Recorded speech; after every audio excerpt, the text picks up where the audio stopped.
Check करते वक्त बहुतों की बहुत सारी गलतियां मिली। किसी ने शिरोरेखा नहीं दी, शब्द के ऊपर में जो लाइन होता है, किसी का मार्जिन नहीं है। इन सब को देखते हुए जो थर्ड पोजीशन पे है क्लास 10 की शाहरा शाही।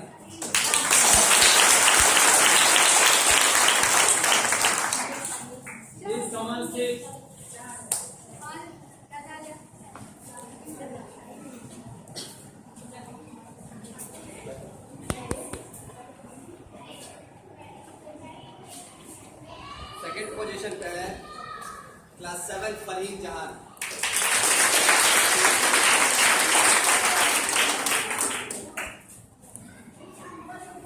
फर्स्ट पोजीशन पे क्लास 10 की रुखसार परवीन।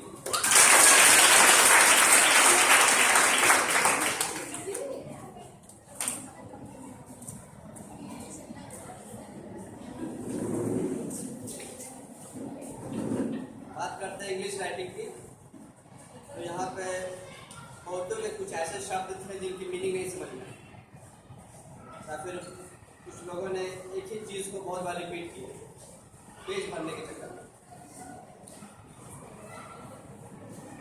उन सबको अनदेखा करते हुए जिनका सबसे बेहतरीन 3 कॉपियाँ मिली है। थर्ड पोजीशन पे सनोवर परवीन क्लास 8।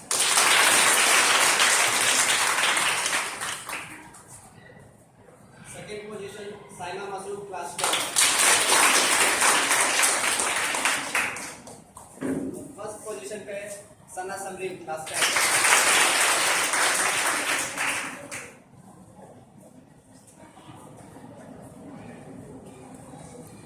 चित्रकला मानते हैं कि हस्तरेखा सुधारने के लिए, आप राइटिंग लिखते हैं, हैंड राइटिंग सुधारने के लिए पेंटिंग बहुत ही मददगार साबित होता है। इसलिए बच्चों को बचपन से ही सिखाया जाता है कि ड्राइंग करो, पेंटिंग करो। जहां तक मैं देख पा रहा हूँ पेंटिंग में बहुत ही कम बच्चों ने हिस्सा लिया था, और इसमें काफी ध्यान देने के बाद, हर एक बारीकियों को नोटिस करने के बाद कुछ रिजल्ट सामने आया है।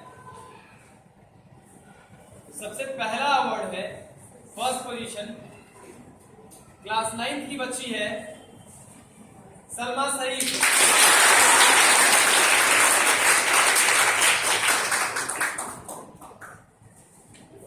दूसरा बहुत ही खूबसूरत काबिले तारीफ क्लास 8 की बच्ची है। परवीन बोले या परवीन बोले? आरजू परवीन।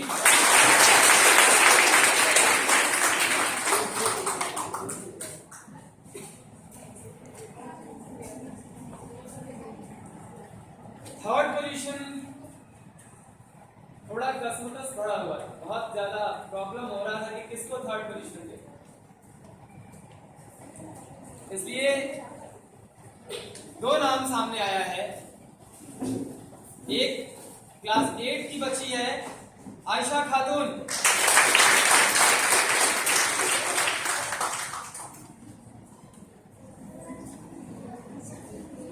दूसरा नाम 10th की बच्ची है सजली अंजुम।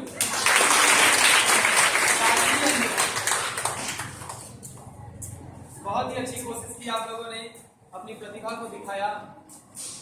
हमारी दिली इच्छा है कि आप अपने जीवन में इसी तरह से मेहनत करते रहें, आगे बढ़ते रहें। जिनका नाम इस बार नहीं आया है वो कोशिश नहीं छोड़ेंगे, अगली बार इससे भी अधिक मेहनत करेंगे।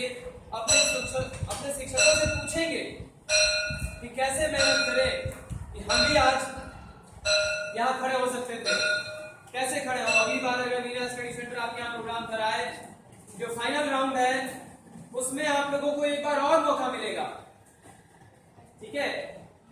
हर कंपटीशन के 2 सर्टिफिकेट्स आपके नाम होंगे, और जिन बच्चों ने हिस्सा लिया है सर्टिफिकेट्स उनको भी मिलेगा। लेकिन जीतने का मजा कुछ और ही होता है। हमेशा जीतने के लिए जिए, अपनी जिंदगी को मकसद बनाइए जीतने के लिए। हमारा जन्मसिद्ध अधिकार है जीतना, ठीक है।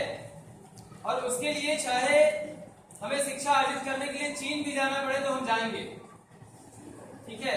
जिस किसी से सीखना पड़े हम सीखेंगे, चाहे वो मौलाना हो, मौलवी हो, हमारे उस्ताद हो या रिक्शा चलाने वाला हो। कामयाब कैसे बने ये आपको कोई भी कहीं भी सिखा करके जा सकता है।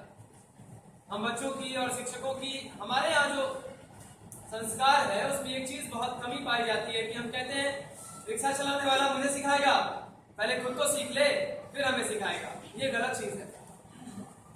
मेरा मानना है कि इंसान को कामयाब लोगों की जीवनी पढ़ने से कहीं ज्यादा जरूरी है नाकामयाब लोगों की जीवनी को पढ़ो। क्योंकि जब आप कामयाबी किसी की पढ़ते हैं, सक्सेस स्टोरी, कामयाबी की कहानी पढ़ते हैं, तो आपको ये पता चलता है कि क्या करना चाहिए। और जब आप लोगों की नाकामयाबी की स्टोरीज को, कहानियों को पढ़ना शुरू करेंगे तो आपको ये मालूम चलेगा कि क्या नहीं करना चाहिए, क्या करना चाहिए। इससे कहीं ज्यादा जरूरी होता है ये जानना कि क्या नहीं करना चाहिए। हमें इसी का समझ नहीं होता है, what to do and what not to do, क्या करें और क्या ना करें, गलत और सही का परिचय हम नहीं कर पाते। इसलिए अनसक्सेस जो पिछड़े हुए हैं समाज में, उनसे पूछिए कि आपने जिंदगी में कहां गलती की कि आप आज इस कगार में हैं। अक्सर सक्सेस स्टोरीज मिल जाती है, लगता है कार्बन कॉपी है। हर इंसान वही काम करता है कामयाब होने के लिए, हर इंसान उसी सीढ़ी को चढ़ता है, बस चढ़ने का तरीका अलग होता है, कामयाबी पाने का तरीका अलग होता है। लेकिन जो ये अनसक्सेस की स्टोरीज है, नाकामयाबी की कहानियां हैं, ये हर इंसान की अलग अलग होती हैं। किसी की कुछ मजबूरी होती है तो किसी की कुछ। कहा है किसी ने, किसी महान व्यक्तित्व ने कहा है कि जिंदगी में आगे बढ़ना है तो किताब मत पढ़ो, science, physics, chemistry, bio, math, इससे आप बस सीख सकते हैं यान बनाएंगे कैसे, चलाएंगे कैसे। लेकिन अगर कामयाब बनना चाहते हैं तो इंसान को पढ़ना शुरू करो। 125 करोड़ की आबादी है हमारे भारत में। यदि हम 125 करोड़ लोगों को पढ़ने की कोशिश करेंगे तो जाहिर सी बात है कि हम 125 करोड़ लोगों की जीवनियां पढ़ेंगे तो उनसे कहीं आगे निकल जाएंगे। आज हमारे देश की अर्थव्यवस्था बिगड़ती हुई नजर आ रही है। ये इसलिए क्योंकि हम सक्सेस स्टोरीज पढ़ते हैं, अनसक्सेस स्टोरीज को नहीं पढ़ते हैं, नजरअंदाज कर जाते हैं। कामयाब लोग चंद हैं, नाकामयाब इस समाज में बहुत सारे। मैं आपको नाकामयाब नहीं कह रहा हूं, आप तो कामयाब उसी दिन हो गए थे जिस दिन आपने हिस्सा लेने का निर्णय किया था। वो आपकी पहली जीत थी, ये इनकी दूसरी जीत है। दूसरी जीत का मौका आपको 31 जनवरी को भी मिलेगा, मगर ये इनकी तीसरी जीत होगी या फिर दूसरी जीत पर ही ये रुक जाते हैं।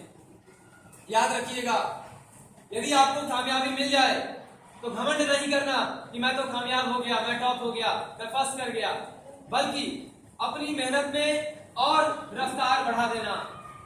अन्यथा लोगों को यह कहने का मौका मिल जाएगा कि आपकी पहली कामयाबी जो थी वो मात्र एक लक था, किस्मत था।